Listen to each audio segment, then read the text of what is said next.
What happens when the man who left you for a better life comes back just to rub it in your face? For Esther Vincent, the sting of betrayal was still fresh when her ex-husband Miles cornered her at her dead-end job. He wasn't there to apologize. He was there to show off his new fiancée and her blindingly expensive diamond ring, a symbol of everything he thought Esther wasn't. But he made one critical mistake. He underestimated her. He thought he had won the game of life, but he had no idea that while he was busy showing off a diamond, Esther was about to inherit the entire mine. This is the story of how a calculated act of cruelty backfired in the most spectacular way imaginable, leading one woman from a humble coffee shop to the helm of a $3 billion fortune. The bell above the door of the daily grind chimed a sound Esther Vincent had come to associate with the Sisyphean rhythm of her new life. Another customer, another forced smile, another latte that cost more than she made in an hour. It was a dreary Tuesday in November, the sky the color of dishwater, and the cafe was mostly empty. She was wiping down the sticky counter, the scent of stale coffee and disinfectant clinging to her cheap apron, when the bell chimed again. This time, however, it felt different. A cold draft snaked its way up her spine. She looked up and her heart plummeted into the worn-out soles of her sneakers. It was Miles Porter, her ex-husband, and he wasn't alone. Clinging to his arm was a woman who looked like she'd been assembled by an Instagram filter. Impossibly white teeth, a cascade of blonde extensions, and a tight pink dress that screamed new money. This was Tiffany Miller, the woman Miles had left her for, the woman he'd been seeing for 6 months behind her back before their decade-long marriage crumbled into dust and legal fees. Esther's training kicked in. She plastered on her customer service smile, a fragile mask that she hoped concealed the tremor in her hands. "Welcome to the daily grind. What can I get for you?" Miles's smirk was slow, deliberate, and utterly cruel. It was the same smirk he'd worn when he told her she'd let herself go. The same one he'd had when he packed his bags, telling her he needed a partner who was his equal, not an anchor. Well, Esther. "Fancy seeing you here," he said, his eyes sweeping over her uniform with theatrical disdain. "Still making coffee, huh? Good for you. It's important to have a hobby." Tiffany giggled, a high-pitched, tinkling sound that grated on Esther's nerves. "Oh, Miles, be nice," she cooed, though her eyes were anything but. They were scanning Esther from head to toe, a silent, brutal judgment. "We'll have 2 skinny vanilla lattes," Miles announced, then leaned in conspiratorially, his voice dropping but loud enough for the one other customer in the shop to hear. "Make them extra hot. Tiffany gets cold so easily. Don't you, babe?" He squeezed the woman's arm, and as if on cue, Tiffany sighed dramatically and extended her left hand to rest it on the counter, directly in Esther's line of sight. And there it was, the ring. It wasn't just a ring, it was a supernova, a cushion-cut diamond that had to be at least 5 carats, flanked by smaller diamonds, sitting atop a platinum band. It was ostentatious, blinding, and so grotesquely large it looked like a prop. It was a weapon, and it was aimed directly at Esther's heart. "Oh my." Esther, said, her voice a reedy whisper. She forced herself to meet Tiffany's gaze. "Miles picked it out himself," Tiffany said, wiggling her fingers so the facets caught the dim cafe light and threw tiny, spiteful rainbows across the counter. "He has the most impeccable taste. It's from Cartier." Of course it was. Miles had always been obsessed with brands with the appearance of success. During their marriage, he'd insisted on a leased BMW they couldn't afford and designer watches bought on credit. He'd criticized her for preferring classic films over blockbuster hits, for loving dusty old art history books more than glossy magazines. She was, in his words, unambitious and provincial. "It's lovely." Esther managed to choke out her fingers, tightening on the damp rag in her hand. The humiliation was a physical thing, a hot, creeping flush that spread from her chest to her cheeks. They hadn't come for coffee. They had come for this, to perform this little scene to ensure she understood her place in the New World Order. She was the discarded, dowdy wife, working a minimum wage job. They were the glittering, successful couple on their way to a life she could only dream of. Just lovely, Miles chuckled, a low, rumbling sound of pure condescension. Come on, Elle, you can do better than that.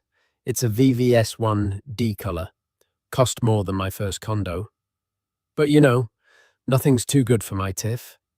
He leaned over and kissed Tiffany's temple, a gesture of ownership. Every second felt like an eternity.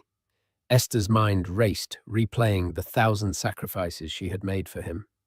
She'd put her own PhD in art history on indefinite hold to support his budding career in real estate.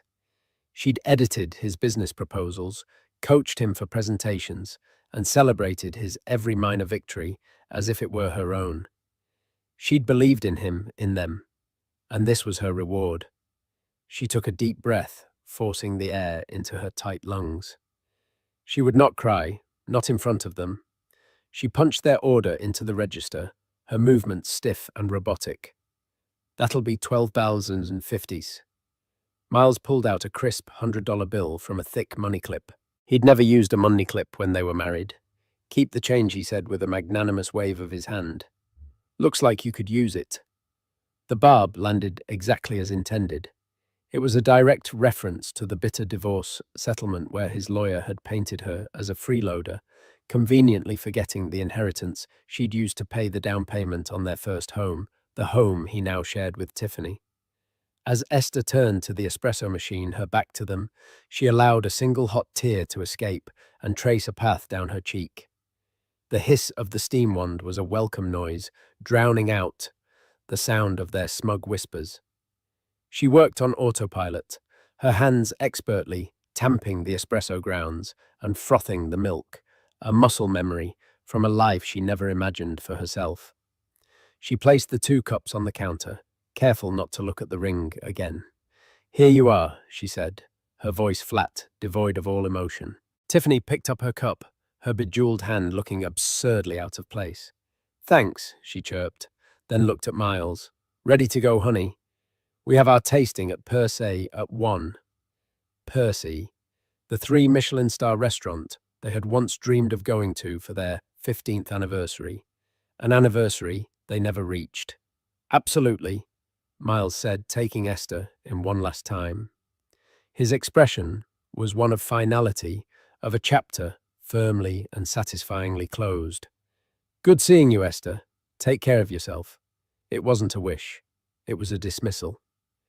They turned and walked out, the bell chiming their departure. The cafe was silent again, save for the hum of the refrigerator. Esther stood frozen, staring at the door, the ghost of that diamond seared onto her retinas. The $100 bill lay on the counter like a final insult. She didn't pick it up. Instead, she slowly unwound the fingers of her right hand from the rag she was clutching. Her knuckles were white. She looked down at her own hand. It was bare, save for a faint indentation on her ring finger where her simple, modest wedding band used to be. The humiliation burned, but underneath it, something else was beginning to stir. A tiny, cold ember of rage. Miles thought he had delivered the final blow. He thought he had won. In his small, superficial world of brand names and carrot sizes, he probably had. But as Esther finally reached for the $100 bill, a different thought took root in her mind. A quote from one of her beloved art history books about the nature of masterpieces. True value isn't always what glitters the most. Sometimes it's hidden in plain sight, waiting for the right eye to appreciate it. She crumpled the bill in her fist. He hadn't broken her. He had just set her free. And she was done with the daily grind. She was done being the victim in his story. It was time to start writing her own. The week after the ambush at the coffee shop was a blur of righteous fury and paralyzing self-doubt. Esther quit her job the very next day. She walked in, handed her apron to her surprised manager, and walked out without a word, leaving Miles's $100 tip in the jar. It was a small act of defiance, but it felt monumental. It was also terrifying. Her savings were meager, a dwindling cushion that wouldn't last more than a few months in her small, overpriced apartment. For days, she drifted. She updated her resume, scrolling through job sites for administrative assistant or receptionist positions, anything that felt safe and paid the bills. But her heart wasn't in it. Every job description felt like another cage, another life of quiet desperation. The encounter with Miles and Tiffany had been a brutal wake-up call. It wasn't just about the money or the ring. It was about the life she had abandoned, the person she had forgotten she was. One afternoon, desperate for a change of scenery that didn't cost anything, she found herself walking towards the Met. It had been years since she'd last visited, a lifetime ago, when she was a bright-eyed doctoral candidate, her head filled with theories on brushstrokes and provenance. Back then, these halls were her sanctuary, her future. The moment she stepped inside the great hall, the familiar, hushed grandeur washed over her. The scent of aged marble and floor polish, the distant echo of footsteps. It felt like coming home. She bypassed the blockbuster exhibits, the crowds jostling for selfies with Monet's water lilies, and headed for the quiet, less trafficked European painting galleries. She wandered, letting the art speak to her. She saw old friends in the Rembrandts, their faces etched with a profound humanity that made her own troubles feel both smaller and more universal. She stood for a long time before a turbulent Turner seascape, feeling a kinship with the storm-tossed ship. Eventually, she found her way to a smaller, quieter room dedicated to the Dutch Golden Age. And there it was, her favorite painting in the entire museum, one that rarely drew a large crowd, Johannes Vermeer's study of a young woman. It wasn't as famous as Girl with a Pearl Earring, but to Esther it was more intimate, more mysterious. The subject's face, turned towards the viewer, held an expression of soft, melancholic introspection. The play of light on her satin yellow wrap was nothing short of miraculous. Esther sank onto the polished wooden bench opposite the painting, letting out a sigh she didn't realize she'd been holding. She wasn't just looking at the painting, she was communing with it. She noticed details she hadn't seen in years. The subtle way Vermeer used a green earth underpainting to give the flesh tones their pearlescent luminosity, the tiny precise daubs of lead tin yellow that created the illusion of shimmering fabric. "It's the light, isn't it?" The voice was deep calm and came from her right. Esther started pulled from her reverie. An older gentleman had taken a seat at the other end of the bench, his gaze also fixed on the Vermeer. He was impeccably dressed in a tailored charcoal suit that spoke of quiet generational wealth, not the flashy labels Miles favored. His silver hair was neatly combed, and his face was lined with the kind of wrinkles that came from thought and experience, not just age. He didn't just paint light. Esther replied, her voice soft, almost speaking to herself. He painted the air it moved through. He made it tangible. The man turned his head slightly, and his eyes, a startlingly clear blue, met hers. They held a spark of intelligent curiosity. That's a beautiful way to put it. Most people just say they like the colors. A small smile touched Esther's lips. For the first time in months, she felt a flicker of her old self. Most people don't spend enough time looking. They see, but they don't observe. Vermeer, he forces you to observe. Look at her pearl earring. It's just 2 strokes of paint, a bright highlight and a soft, reflected light off her collar. There's no hook, no setting, but our mind fills in the gaps. It's genius. The man listened intently, a slight smile playing on his lips. You're not just a casual admirer, are you? Esther felt a blush rise to her cheeks, but this time it wasn't from humiliation. It was the flush of being seen. She said the past tense, hanging in the air. I studied art history. I was working on my PhD, focusing on provenance and attribution in 17th century Dutch art. Was he prompted, gently? The story was a familiar bitter pill. Life happened, she said, offering a vague, sanitized version. I got married. My husband's career took precedence. It was a choice I made. a choice she was now paying for, she left unsaid. The man simply nodded, his expression unreadable but not unkind. He turned back to the painting. Provenance is a fascinating field. A painting's journey can be as compelling as the image itself. This one, he gestured to the Vermeer, had a rather interesting path. Owned by a bakers' guild in Delft, disappeared during the Napoleonic Wars, resurfaced in a dusty Belgian estate in the 1880s.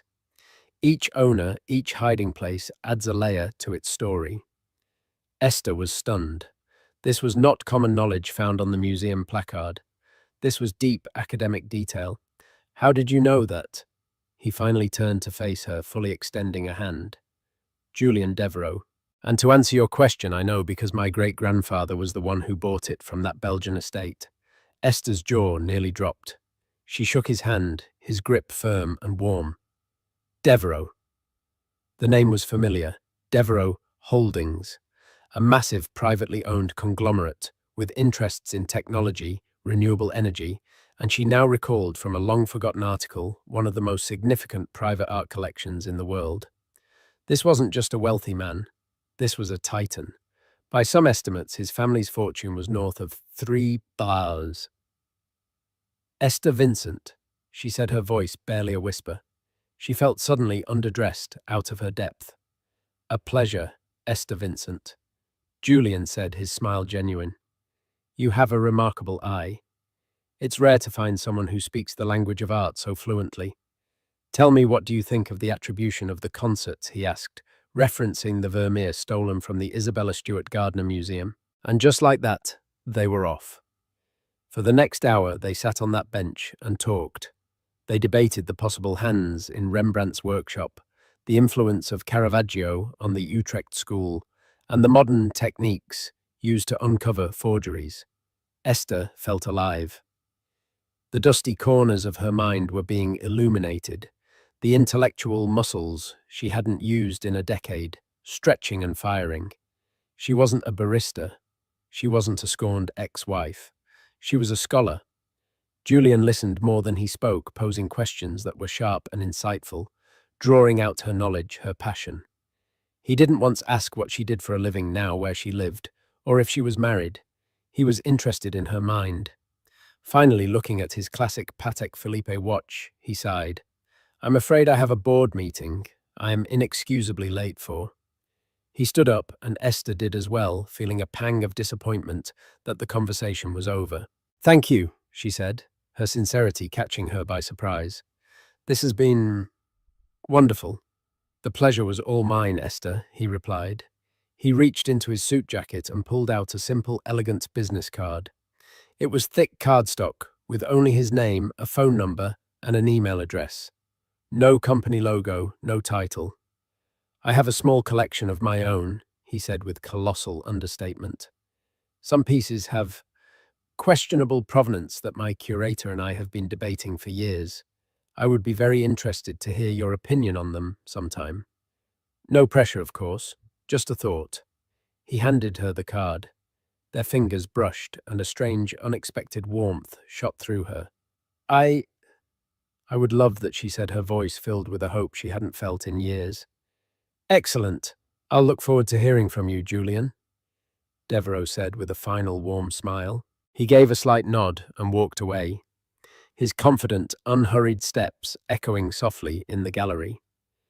Esther stood frozen for a long moment, staring at the small, cream-colored card in her hand. It felt heavier than a 5-carat diamond. It wasn't a symbol of what she'd lost. It was a key to a door she thought had been locked and bolted forever. Looking back at the Vermeer, she saw the woman in the painting differently. The melancholy was still there, but now Esther also saw a quiet resilience, a hidden strength. A woman with a secret waiting for the right person to come along and understand her worth. Esther stared at Julian Devereaux's business card for 2 full days. It sat on her nightstand, a stark, elegant rectangle in the clutter of her modest life. It represented a world so far removed from her own that it felt like a fantasy. Doubts gnawed at her. Was he just being polite? A billionaire taking pity on a sad woman in a museum? The voice of Miles, ingrained in her psyche, whispered that she was out of her league, that she would only make a fool of herself. On the third day, fueled by a mix of desperation and a burgeoning, "What do I have to lose?" attitude, she composed an email. She rewrote it a dozen times, agonizing over every word, trying to strike the perfect balance between professional, intelligent, and not at all desperate. She finally sent it, her heart hammering against her ribs, and immediately regretted it. To her astonishment, a reply came within the hour. It was from Julian himself, not an assistant. It was warm, direct, and invited her to view his collection at his private gallery the following Saturday. The address he provided wasn't for a public museum, but for a discreet limestone townhouse on the Upper East Side. When the taxi pulled up, Esther felt a wave of intimidation. This wasn't just a home, it was a fortress of wealth and taste. She smoothed down her best and only blazer, a purchase from her grad school days, and took a deep breath before ringing the bell. The door was opened, not by a butler, but by Julian himself. He was dressed casually in dark trousers and a cashmere sweater, looking more like a university professor than a captain of industry. "Esther, I'm so glad you came," he said, his smile instantly putting her at ease. "Please come in." The interior was breathtaking, but not in the way she expected. There was no gaudy gold or ostentatious display. It was a masterpiece of understated elegance. Muted colors, rich textures, and everywhere art. A Calder mobile hung in the entryway, its delicate forms dancing in the light from a soaring skylight. A Rothko dominated one wall, its deep, meditative colors drawing you in. But this wasn't the main event. He led her through a set of unassuming double doors into another wing of the house. "My little hobby," he said, gesturing around. Esther's breath caught in her throat. It was a private museum-quality gallery spanning 2 floors. The lighting was perfect, the climate control a gentle hum. And the art. It was a stunning, curated journey through history. A Degas sculpture of a dancer, a small but vibrant Monet, a powerful Francis Bacon triptych. But the heart of the collection, as he had hinted, was the Dutch masters. There, on a velvet-covered wall, hung a Rembrandt portrait she had only ever seen in textbooks. Beside it, a Frans Hals that crackled with life. And in the center, a small, exquisite painting of an interior scene that was so clearly in the style of Vermeer, yet one she had never seen before. "This is the one I wanted you to see," Julian said, his voice soft. "It was sold to my father as a genuine Vermeer in the 1960s. The experts have been divided ever since." For the next 3 hours, Esther forgot who she was, where she was, and the mess her life had become. She was purely in her element. Julian provided her with a magnifying glass and a file containing all the existing research, pigment analysis, X-ray radiography, and the painting's known and disputed provenance. She examined the canvas with a scholar's eye. She talked about the way the artist handled the perspective, the signature use of pointillé highlights on the breadbasket, the chemical composition of the ultramarine blue in the tablecloth. "The provenance is the problem," she finally said, looking up at him. "The paper trail goes cold between 1696 and 1822. But the canvas weave is consistent with Delft linen from the 1660s. And this," she pointed to a faint shape visible only under radiography, "is a pentimento. A figure of a man was painted out.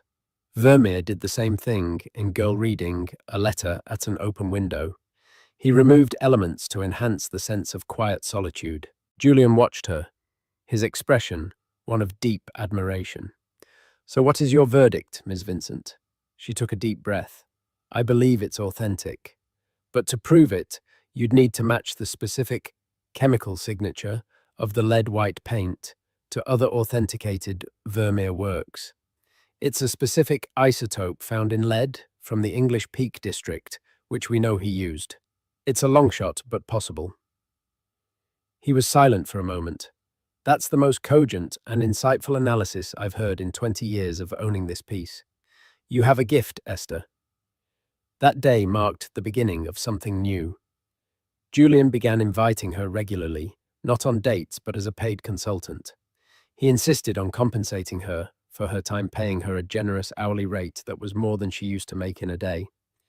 It was a lifeline both financially and intellectually. She spent her weeks researching, poring over auction catalogues and scholarly articles, preparing reports for him. The work was invigorating, healing. It rebuilt her shattered confidence, brick by brick. Their professional relationship, slowly, organically, blossomed into a friendship. They would end their art sessions with lunch or dinner, talking for hours about everything from politics to travel to their pasts.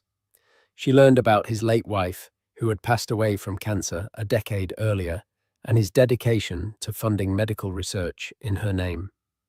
He was a man of substance, his immense wealth merely a tool he used to pursue his passions and effect change. He never once made her feel like a charity case. He treated her as an equal, a peer whose intellect he genuinely valued. In his company, she felt her own worth independent of any man or marital status. One evening, about 4 months after their first meeting, he invited her to a fundraising gala for the city's orchestra.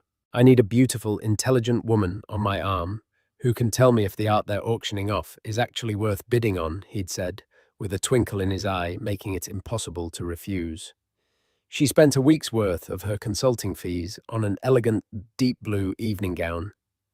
When she met Julian in the lobby of the event, he looked at her, and for the first time she saw something more than just friendship in his eyes. "Esther," he said, his voice a little thick, "you look absolutely breathtaking." The evening was a dizzying whirlwind of champagne, classical music, and New York's high society. People flocked to Julian, and he introduced Esther to everyone, not as his friend or consultant, but simply as Esther Vincent, as if her name alone should be enough. And in his world, it was. It was during the live auction that she saw them. Across the grand ballroom, at a table crowded with what she assumed were other real estate developers, sat Miles and Tiffany. Tiffany was dripping in jewels, her dress a garish shade of gold, looking desperate to be noticed. Miles was holding court, laughing loudly, a man performing the role of a big shot. Esther's blood ran cold. She hadn't seen him since that day in the coffee shop. She instinctively wanted to shrink to hide. But then she felt Julian's hand gently cover hers where it rested on the table. He leaned in, his voice a low murmur in her ear. "Are you all right?" He had seen the direction of her gaze. He had seen her reaction. She nodded, unable to speak. "Old ghosts?" he asked gently. "The architect of my previous life," she whispered back. Julian's gaze flickered over to Miles's table, his expression becoming cool and appraising. He took in the scene, Miles's loud bragging, Tiffany's flashy dress, and seemed to understand everything in an instant. He gave Esther's hand a reassuring squeeze. "Well," he said, his eyes returning to hers, warm and steady. His architecture was clearly flawed. He built a cage. You, Esther, were meant for open sky. Just then, the auctioneer announced the next item, a small preparatory sketch by Edgar Degas. Bidding was sluggish. Julian turned to her. "What do you think?" he murmured. "It's a preparatory sketch for L'Absinthe," she whispered back instantly. "The provenance is impeccable. It was owned by his contemporary, Mary Cassatt. It's undervalued. It should go for at least twice the current bid." Julian raised his paddle. "1 million," he said, his voice calm and clear, cutting through the chatter in the room. A hush fell over the ballroom. The bidding had been stalled at $450,000. Julian's bid was a power move designed to end the contest. Esther could see Miles craning his neck, his eyes wide, trying to see who had made such an audacious bid. His eyes found their table. They locked onto Julian, then flickered to her. The look on his face was a priceless cocktail of shock, confusion, and dawning horror. It was as if his entire brain had short-circuited. He saw her, the woman he had dismissed as a frumpy barista, sitting beside one of the wealthiest and most powerful men in the city, dressed in an elegant gown, whispering in his ear like a trusted confidant. He looked from Esther to Tiffany, who was staring open-mouthed at the scene. For the first time, the 5-carat diamond on her finger looked small. It looked cheap. The gavel came down. Sold. To Mr. Julian Devereaux. Julian turned to Esther, ignoring the buzz that had erupted around them. "Thank you for the excellent advice," he said, with a soft smile. "I believe I just got a bargain." In that moment, Esther felt a profound shift. The last vestiges of Miles's power over her crumbled to dust. He was no longer the villain in her story. He was just a man at a table across the room, a footnote in a chapter she had already finished reading. Her world was here now beside this kind, brilliant man who saw her not for what she had been, but for everything she was. The sight of Esther at the gala, seated beside a man like Julian Devereaux, did more than just shock Miles Porter. It ignited a toxic obsession. His entire sense of self-worth was built on the narrative that he had upgraded, that he had won. Esther's apparent success didn't just challenge that narrative, it shattered it. The next day, he wasn't celebrating his own status. He was furiously Googling Julian Devereaux. The search results were a series of blows to his ego. Devereaux Holdings, the multi-billion-dollar fortune, the philanthropy, the world-renowned art collection. This wasn't just some rich old man Esther had latched onto. This was royalty. How he seethed to Tiffany pacing their sterile white-on-white living room. How does she go from frothing milk to that? It doesn't make any sense. She doesn't know anyone. She doesn't do anything. Tiffany, who was more concerned about which photo from the gala to post on Instagram, was growing tired of his fixation. Maybe she got lucky, Miles. Who cares? "We're happy, aren't we?" she asked, holding up her phone to admire a selfie. "Does this filter make my ring look bigger?" But Miles couldn't let it go. It was a personal affront. In his mind, Esther's triumph was his failure. He started digging, calling old mutual friends, trying to piece together the story. The scraps he gathered only fueled his rage. He learned she was working for Devereaux as an art consultant. Consultant, he scoffed. "She's a gold digger, that's what she is. She must have planned this, played the victim, trapped him with some sob story. He's an old man. He's probably lonely and senile. She's taking him for everything he's got." This became his new gospel. He couldn't accept that Esther had succeeded on her own merits, so he had to believe she had done it through deceit. And if she was a deceitful gold digger, then it was his duty, his right to expose her, to save Julian Devereaux from her clutches, and in doing so, restore his own sense of superiority. His first move was a pathetic, transparent attempt to reconnect. Esther was at her apartment one afternoon when her phone buzzed with a text from an unknown number. "Hey, Elle, it's Miles. I saw you at the gala. You looked great. Listen, I've been thinking a lot about us lately. I think I made a huge mistake." Esther stared at the message, a bitter laugh escaping her lips. A mistake. His mistake wasn't leaving her. His mistake was thinking she'd still be waiting in the ruins he'd created. She deleted the message without a reply. When his text went unanswered, he grew bolder.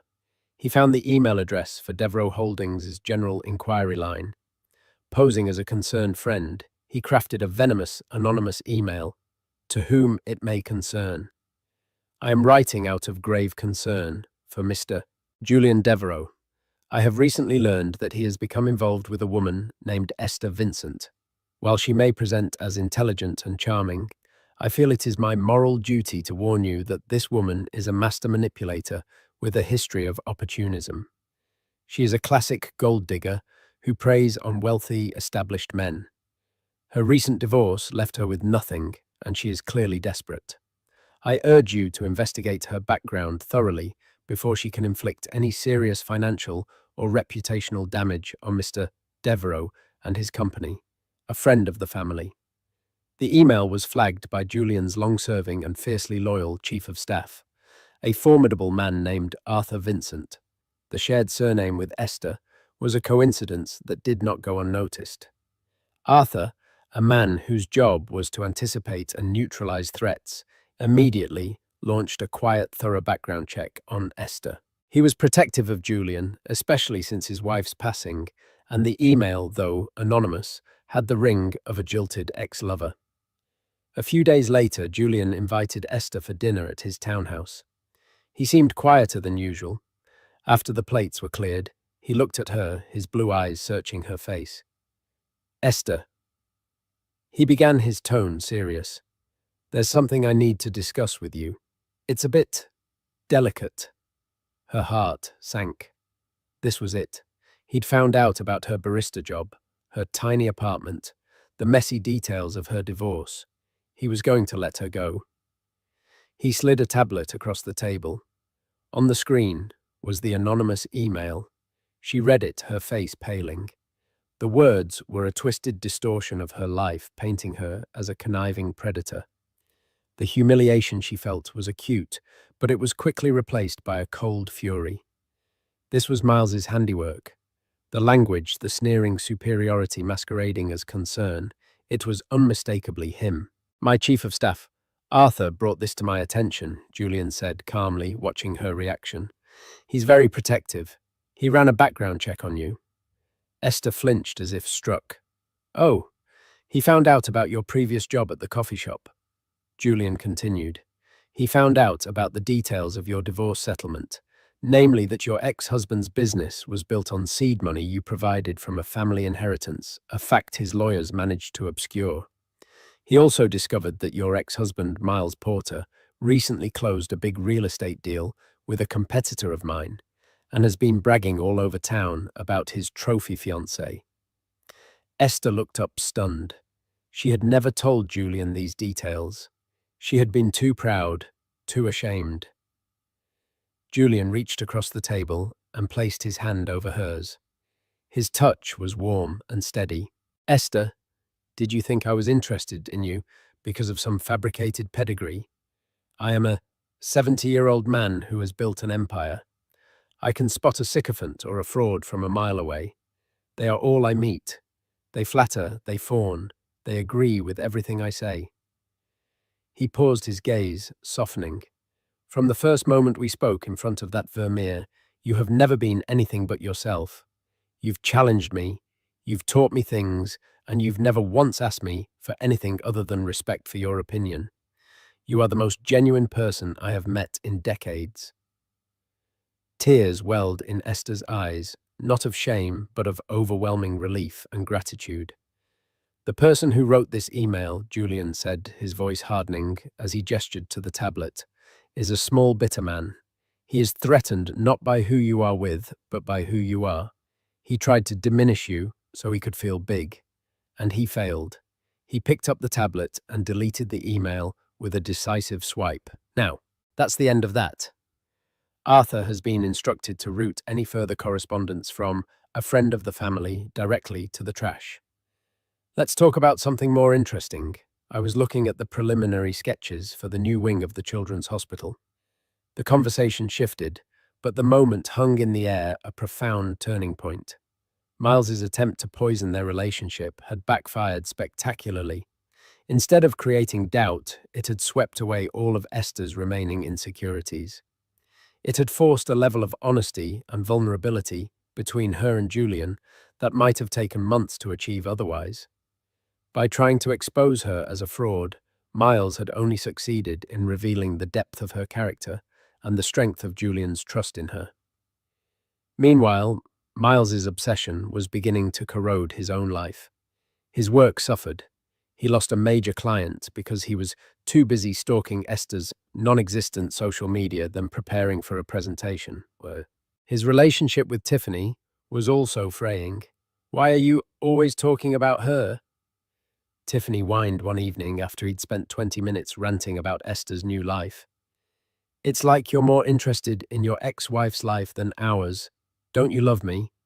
Of course I love you, babe, he said distractedly, scrolling through gossip sites for any mention of Devereaux. It's the principle of the thing. She's making a mockery of me. No. Miles, Tiffany, said, her voice unusually sharp.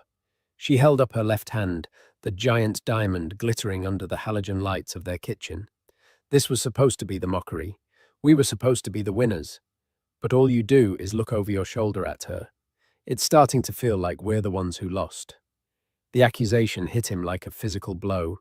He had no answer, because deep down, in a place he would never admit, he was starting to feel the very same way. He had traded substance for shine, and now, watching Esther from afar, he was beginning to understand the terrifying difference. The bond between Esther and Julian, solidified by Miles's failed sabotage, deepened into a quiet, profound love. Theirs was a companionship of minds and souls. With Julian, Esther felt she had finally come home to herself. He championed her ambitions, encouraging her to formally re-enroll in her PhD program with Devereaux Holdings, offering to fund her research entirely. She was no longer just a consultant. She was becoming a respected scholar in her own right, preparing to publish a paper on her findings about the disputed Vermeer. One crisp spring evening, almost a year after they first met, Julian took her to a private dinner at the Modern, the restaurant overlooking the Abbey Aldrich Rockefeller Sculpture Garden at MoMA. The garden was closed to the public, empty and serene under the moonlight. After a meal filled with easy laughter and conversation, Julian grew quiet. He reached across the table, taking both of her hands in his. "Esther," he began, his voice imbued with a gentle gravity. "A year ago, I was a man who was content. My life was full, my work was meaningful, but I lived primarily in the past and the future, in the memory of my wife, and in the legacy I would leave behind. I wasn't truly living in the present." His thumb traced a line over her knuckles. "Then I met a woman who was looking at a Vermeer, and she taught me how to see the world again. Not just the art, but everything. The light, the details, the beauty in the quiet moments. You brought the present moment back into my life, and you filled it with a joy I thought was gone forever." Esther's heart swelled, her eyes shimmering with emotion. "I know I am much older than you," he continued, "and my life is complicated, but I cannot imagine a future without you by my side. Not as my consultant or my friend, but as my partner, my wife." He slid from his chair and knelt on one knee, a gesture of such timeless, humble devotion that it took her breath away. He opened a small velvet box, and inside was not a monstrous, flashy diamond like Tiffany's. It was a ring of breathtaking, unique beauty. The center stone was a magnificent, flawless sapphire, the color of the deepest twilight sky.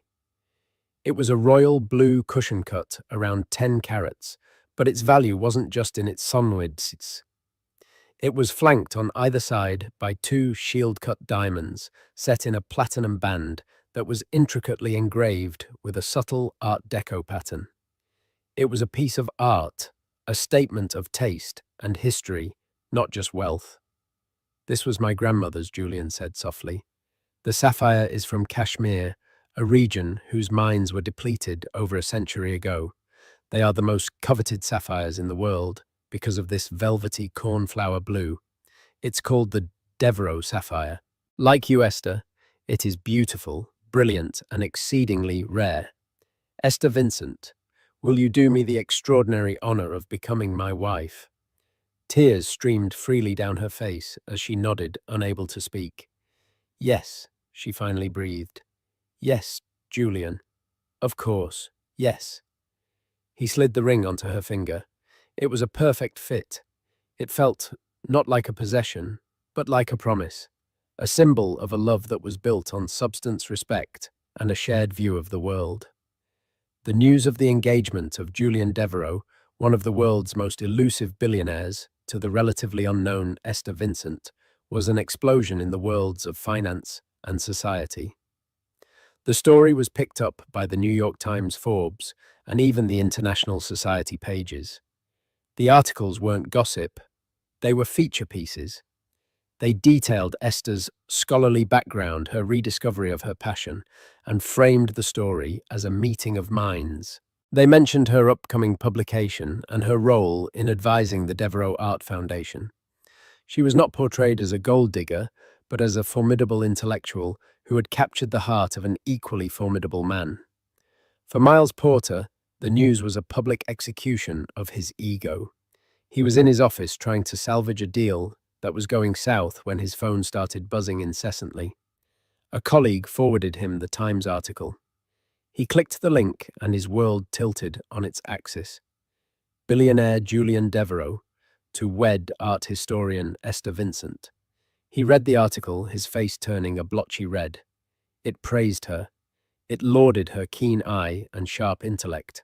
It referred to him indirectly as her previous marriage from which she had emerged to reclaim her promising academic career. He was a footnote, a nobody. Then he saw the picture of the ring. It wasn't the size of the stone that struck him, but its undeniable elegance. It made Tiffany's Cartier diamond, which he had been so proud of, look like something from a shopping mall. It was common. It was new money. The Devereaux Sapphire was legacy history, an entirely different universe of wealth. He stumbled out of his office and drove home in a blind rage. He found Tiffany in their walk-in closet, trying on a new dress. "Did you see it?" he snarled, throwing his phone onto the pristine white ottoman. Tiffany picked it up and read the headline. Her perfectly made-up face fell. She scrolled down to the picture of Esther, looking radiant and sophisticated, the deep blue sapphire magnificent on her hand. An ugly envy twisted Tiffany's features. So she said, trying to sound nonchalant. She snagged an old man. Good for her. An old man? Miles yelled, his voice cracking. He's Julian Devereaux. That ring on her finger is probably worth more than this entire building. He's in a different stratosphere, Tiff, and she's with him. Why do you care so much? Tiffany shrieked back, the insecurity finally boiling over. This is what I was talking about. It's always her. I have a 5-carat diamond ring. We have a beautiful home. We're supposed to be getting married. But it's not enough for you, is it? Because she one-upped you. She didn't one-up me. She obliterated me, he roared. Don't you get it? He's everything I'm trying to be. Respected, powerful, old money. And she, the woman I told was holding me back, is now his equal. What does that make me? What does that make you? The last question hung in the air, venomous and cruel. He hadn't meant to say it, but the thought had been there, festering in the back of his mind. If Esther, the woman he deemed unworthy, could attain such heights, what did that say about Tiffany, the woman he had chosen as her replacement? Tiffany's face crumpled. The illusion of their perfect, glittering life shattered in that moment. She wasn't his queen. She was just a prop he had used to make himself feel better. And now that prop was no longer serving its purpose. So that's it then, she said, her voice trembling with a mixture of rage and hurt. I'm just your consolation prize. She wrenched the huge diamond ring from her finger and threw it at him. It bounced off his chest and clattered onto the floor. Keep it, she sobbed. Maybe you can trade it in for a shred of dignity. I'm done. I'm done competing with a ghost. You didn't just lose her, Miles. You just lost me, too. She grabbed her purse and stormed out of the closet, out of the apartment, and out of his life. Miles was left standing alone in the cavernous white closet, surrounded by designer clothes and empty shoeboxes. The silence was deafening. He looked down at the 5-carat diamond lying on the plush carpet, the symbol of his victory. It looked pathetic, a tiny, glittering monument to everything he had so spectacularly lost. 6 months after an elegant wedding at their Hamptons estate, Esther's new life was in full bloom. Now, Dr. Esther Vincent Devereaux. She was no mere wife to a billionaire, but a celebrated academic and the co-chair of the Devereaux Foundation. Her crowning achievement was curating a new exhibition at the Metropolitan Museum of Art, Provenance and Perspective, featuring key pieces from Julian's collection. At the opening night, moving through the crowd in a Schiaparelli gown with the Devereaux Sapphire on her finger, she was the embodiment of grace and intellect. Miles Porter's life, meanwhile, was a mirror image of ruin. His obsession with Esther had cost him everything. of everything. His job, his fiancée, and his flashy condo. Broke and desperate, he'd taken a low-level catering job for the gala, hoping to remain an anonymous ghost at the feast. While passing through the European paintings wing with a tray of champagne, he saw her. Esther was standing with the French Minister of Culture, speaking with the easy confidence of an expert. The sight of her luminous, powerful, and so completely out of his reach was a physical blow. This was the woman he had called unambitious. His hand trembled, rattling the glasses on his tray. The disturbance caught Julian's perceptive eye. Recognizing the man who had caused Esther distress, months before he excused himself and approached Miles with quiet authority. "Mr. Porter." I believe Julian said, his voice low but firm. Miles froze, his face burning with shame. I'm working," he stammered, the tray feeling impossibly heavy. "I see, Julian," replied, his gaze taking in the rumpled uniform and desperate eyes. There was no triumph in his expression, only a cool, distant pity. At that moment, Esther finished her conversation and walked over to join her husband. Her steps faltered as she recognized the caterer. A wave of complex emotions washed over her, not anger, but a profound sense of distance, as if looking at a photograph from a former life. Seeing her, a desperate impulse seized Miles. He had to say something to puncture her perfect world. "Esther," he said, his voice cracking slightly. "Congratulations. You certainly landed on your feet." The jab, meant to imply her success was dumb luck, came out sounding weak and pathetic. Esther looked at him, truly looked at him, and saw only the ruin he had brought upon himself. The hurt he once caused was gone, replaced by a serene peace. He held no power over her. "Thank you, Miles," she replied, her voice even and gracious, entirely free of malice. "I did. I wish you well." Her calm grace was more annihilating than any rage could have been. It was the ultimate dismissal, a quiet confirmation of his complete irrelevance. Without a backward glance, she looped her arm through her husband's, and they walked away toward the heart of the exhibit she had built, leaving Miles frozen among the priceless masterpieces. He stood alone in the hallowed halls, a ghost surrounded by tangible proof of legacy and true worth. In their silent, imposing presence, he was forced to finally confront the truth: he had traded a masterpiece for a trinket. He hadn't just lost a wife. He had lost an entire world, whose value he had been too blind to ever see, authoring his own lonely, insignificant end. Esther's story isn't just about the dramatic reversal of fortunes. It's a powerful reminder that true value is never determined by someone else's opinion. Miles measured worth in carats and brand names, a shallow currency that ultimately left him bankrupt in every way that matters. Esther, on the other hand, rediscovered her worth by investing in herself, in her passion, her intellect, and her resilience. She didn't seek out a fortune. She became the kind of person a fortune is built around. Her triumph wasn't marrying a billionaire. It was becoming a woman who was his equal, a masterpiece in her own right. It's a stunning example of poetic justice, proving that the best revenge isn't revenge at all. It's building a life so full and brilliant that the past simply fades into irrelevance. If Esther's journey from heartbreak to empowerment resonated with you, please show your support by hitting that like button. Share this story with someone who needs a reminder of their own worth. And don't forget to subscribe and turn on notifications so you won't miss our next story of incredible real-life drama and ultimate triumph. What did you think of Miles's downfall? Let us know in the comments below.